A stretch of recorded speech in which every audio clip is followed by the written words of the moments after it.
नमस्कार दोस्तों, ये है हमारा हिंदी साहित्य के जो हम महत्वपूर्ण प्रश्न कर रहे थे उसका भाग 3। तो इसमें हम 101 से और 50 तक 150 तक 50 प्रश्न देखेंगे। तो इसमें हमारा प्रश्न नंबर 101 है। सूची 1 और सूची 2 हमारी दी हुई है, इनको हमें मिलाना है। तो इसमें पहले आप इसका उत्तर देख लीजिए, फिर उसके बाद मैं आपको इसका उत्तर बताऊंगी। तो इसका उत्तर नंबर 1 हमारा ठीक है।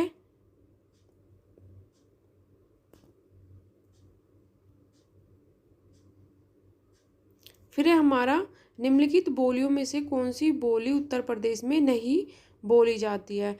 दोस्तों, जो ये नहीं वाले प्रश्न होते हैं इनको थोड़ा ध्यान से पढ़िए और इनका आंसर भी ध्यान से देना है, क्योंकि कई बार इसमें गलती हो जाती है। तो इसमें नहीं पूछा है कि कौन सी बोली उत्तर प्रदेश में नहीं बोली जाती है। तो इसका हमारा उत्तर नंबर 3 ठीक है। मैथिली जो है वो उत्तर प्रदेश में नहीं बोली जाती है। अवधी, ब्रज और खड़ी बोली जो है वो उत्तर प्रदेश में बोली जाती है। फिर है हमारा प्रश्न संख्या 103, पुरानी हिंदी नामाकरण किसने किया है। तो इसका उत्तर नंबर हमारा 4 ठीक है, चंद्रधर शर्मा गुलहरी। फिर है हमारा प्रश्न नंबर 104, हिंदी को राज्यभाषा के रूप में मान्यता कब मिली। तो ये वैसे हमारा सरल प्रश्न है, इसका आंसर आप सभी को पता होना चाहिए। 14 सितंबर 1949। तो इसका हमारा उत्तर नंबर 2 ठीक है। फिर है हमारा प्रश्न संख्या 105, छा ध्वनि का उच्चारण स्थान है। तो इसे आप एक बार उच्चारण करके देखो कि ये कहाँ से इसका उच्चारण होता है। इसका उत्तर नंबर 3 हमारा ठीक है, तालव्य। फिर है हमारा प्रश्न संख्या 106, आदिकालीन साहित्य में वीर रस की रचनाओं में किस भाषा का प्रयोग किया गया है। तो इसका हमारा उत्तर नंबर 3 ठीक है, डिंगल। फिर है हमारा प्रश्न संख्या 107, इनमें से कौन सी पश्चिमी हिंदी की बोली नहीं है। दोस्तों, ऐसा प्रश्न हर बार नेट की परीक्षा में पूछा जाता है कि कौन सी पश्चिमी हिंदी की बोली नहीं है या पूर्वी हिंदी की बोली नहीं है। ऐसा प्रश्न हर बार देखने को मिलता है, तो ये आप ध्यान से याद कर लेना। तो इसमें पश्चिमी हिंदी की बोली जो है वो मारवाड़ी नहीं है, क्योंकि मारवाड़ी जो है वो राजस्थानी बोली है। तो इसमें कोरवी, बुंदेली और कन्नौजी जो है पश्चिमी हिंदी की बोली है। फिर है हमारा प्रश्न संख्या 108, शब्द रचना में किसका योगदान नहीं होता।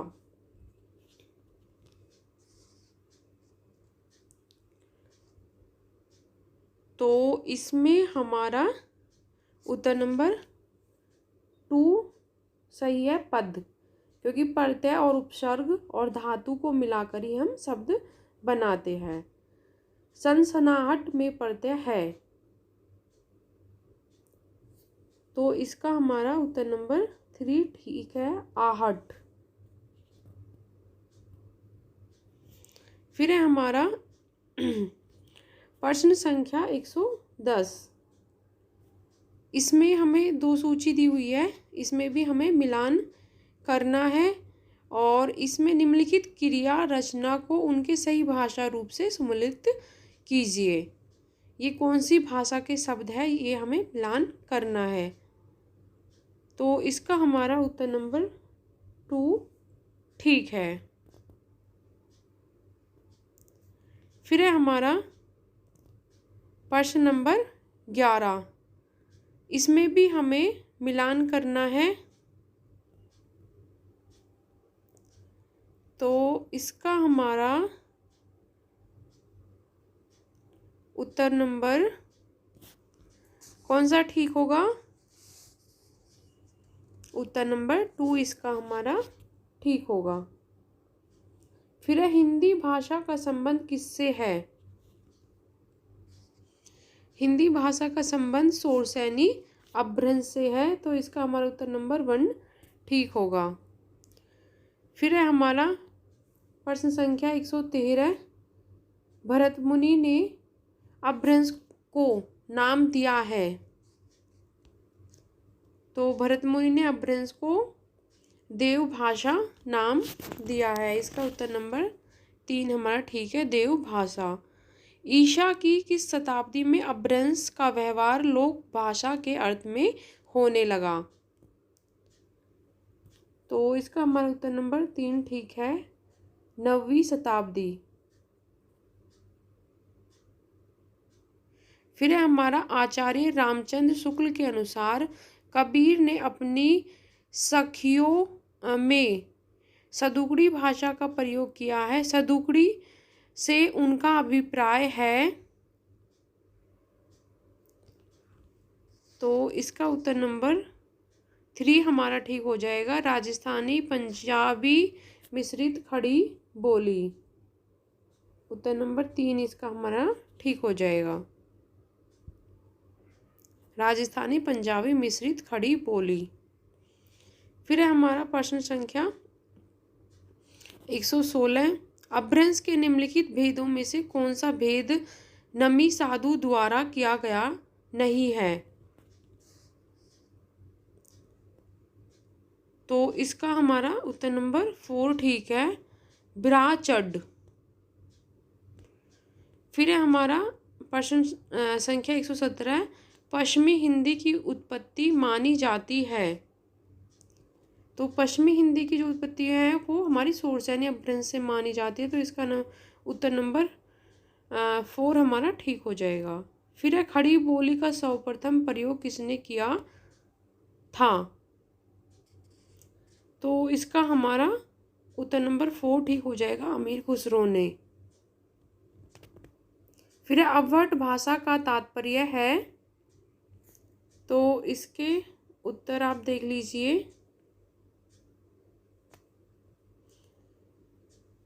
इसका उत्तर नंबर 4 हमारा ठीक हो जाएगा, परिनिष्ठित अपभ्रंश से। परिनिष्ठित अपभ्रंश से उत्तर नंबर 4 इसका हमारा ठीक है। फिर हिंदी के उद्भव तथा विकास की पूर्ववर्ती सही भाषा श्रृंखला है। जिससे हिंदी भाषा का उद्भव और विकास हुआ, तो उस भाषा का क्रम इसमें पूछा गया है, तो इसका उत्तर नंबर हमारा 2 ठीक हो जाएगा, वैदिक की भाषा, संस्कृत, प्राकृत और अपभ्रंश। फिर लहंदा जो एक प्रांतीय भाषा है की जन्मदात्री है, तो इसका हमारा उत्तर नंबर 1 ठीक हो जाएगा, पैसाची। फिर है हमारा प्रश्न नंबर 122। उर्दू साहित्य के जन्मदाता है, तो इसका हमारा उत्तर नंबर 3 ठीक है, वली साहब। फिर हमारा बैसवाड़ी किस बोली का दूसरा नाम है? तो ये हमारा अवधी का दूसरा नाम है, तो इसका उत्तर नंबर 2 हमारा ठीक हो जाएगा। जाठू किस बोली को कहते हैं? तो इसका हमारा उत्तर नंबर 1 ठीक हो जाएगा, बांगरू। फिर है हमारा प्रश्न संख्या 125। निम्नलिखित में से कौन प्राचीन भाषा नहीं है? तो पंजाबी जो है वो प्राचीन भाषा नहीं है, अपभ्रंश, प्राकृत और संस्कृत जो है वो प्राचीन भाषा है। उर्दू किस भाषा का शब्द है? तो ये उर्दू जो है तुर्की भाषा का शब्द है। अधिकांश विद्वानों के अनुसार देवनागरी लिपि में वर्णों की संख्या है, तो वर्णों की संख्या ज़्यादातर सभी ने 52 मानी है, तो इसका हमारा उत्तर नंबर 2 ठीक हो जाएगा। फिर है हमारा प्रश्न नंबर 128। बाजार किस भाषा का शब्द है? देखो 2 प्रश्न हर बार ऐसे पूछे जाते हैं, कोई भी शब्द दिया जाता है उसमें पूछा जाता है कि किस भाषा का शब्द है। तो इसमें तो आप जितना भी आपको पता हो उतना ही आप इसे याद करें, क्योंकि इसमें पता नहीं चलता कि कौन सा शब्द दे दिया जाए और कौन सी भाषा का दे दिया जाए, तो इसलिए इसे ध्यान से करें। तो इसका हमारा उत्तर नंबर 2 जो है वो ठीक हो जाएगा, उर्दू। फिर है दक्षिणी हिंदी के साहित्य में प्रधान है, तो इसमें है हमारा प्रश्न नंबर 1 ठीक हो जाएगा, सूफी मत। फिर कौन सी बोली ब्रजभाषा से बहुत मिलती जुलती है, तो इसके ऑप्शन आप देख लो।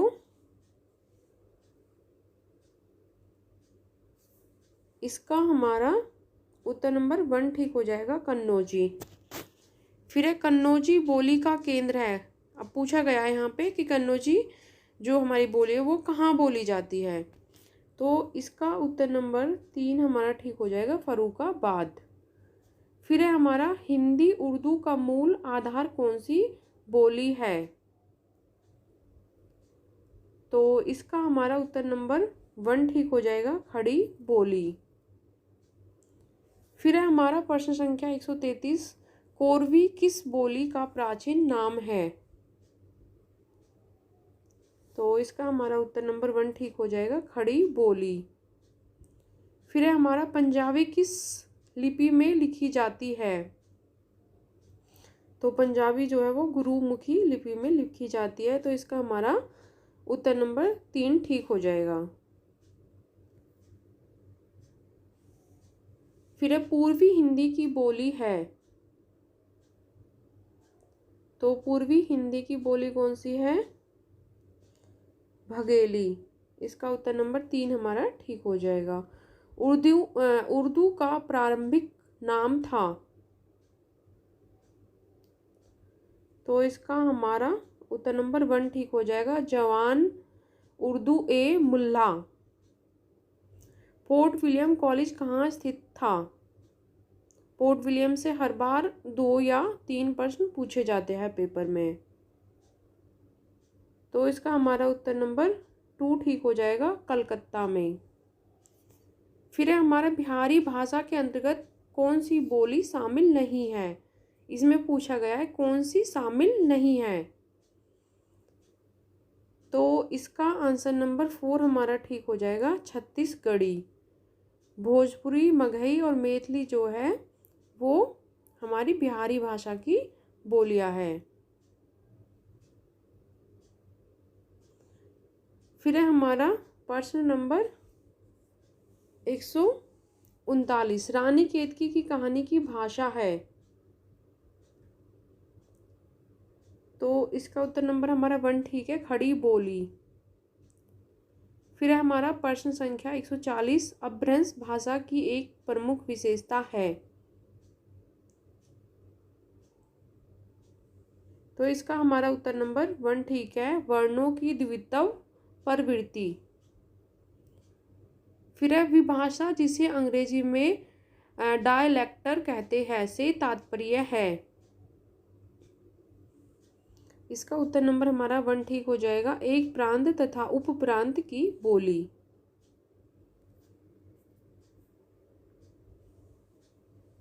फिर है हमारा प्रश्न संख्या 142, सप्तम समूह में कौन सी भाषाएं हैं,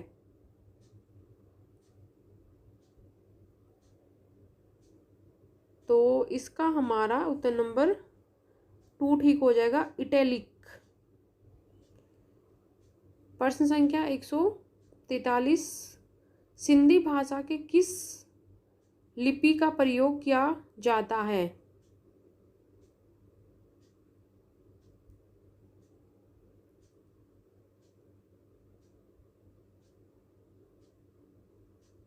तो इसका उत्तर नंबर हमारा 1 ठीक हो जाएगा, फारसी।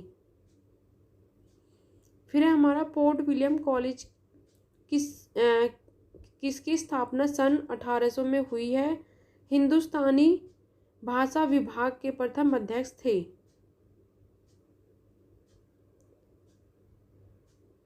तो इसका हमारा उत्तर नंबर 1 ठीक हो जाएगा, प्रो जॉन गिलक्राइस्ट। फिर है हमारा खड़ी बोली गद्य में लिखा गया सबसे पहला ग्रंथ है। तो इसका हमारा उत्तर नंबर 2 ठीक हो जाएगा, भाषा योग वशिष्ठ।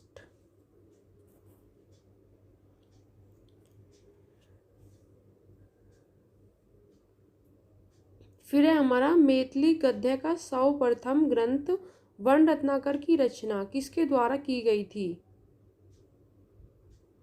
तो इसका हमारा उत्तर नंबर 3 ठीक हो जाएगा, ज्योतिस्वर। नागरी प्रचारणी सभा काशी की स्थापना का मूल उद्देश्य था। तो इसका हमारा उत्तर नंबर 2 ठीक हो जाएगा, हिंदी भाषा और नागरी लिपि का प्रचार करना। फिर है हमारा प्रारंभ में हिंदी का प्रचार करने के लिए अनेक नगरों में हिंदी प्रचार संस्थाओं की स्थापना की गई थी। इस क्रम में स्थापित भाषा संबंधिनी सभा के संस्थापक है।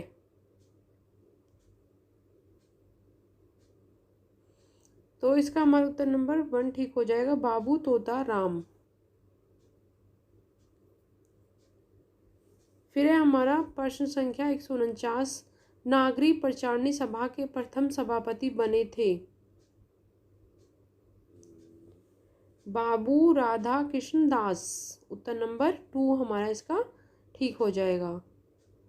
फिर है हमारा पंजाब में हिंदी का प्रचार मुख्य किसने किया था। तो इसका हमारा उत्तर नंबर 2 ठीक हो जाएगा, सरदार राम फ्लोरी। तो दोस्तों ये थे आज के हमारे 50 प्रश्न, और इससे आगे 50 प्रश्न हमारे भाग 4 में आएंगे। तो दोस्तों उम्मीद करती हूँ आपको वीडियो पसंद आएगी। वीडियो पसंद आए तो लाइक, शेयर और सब्सक्राइब करें, और कमेंट करके बताएं आपको वीडियो कैसे लगी। तो चलिए मिलते हैं फिर किसी नई वीडियो के साथ। धन्यवाद।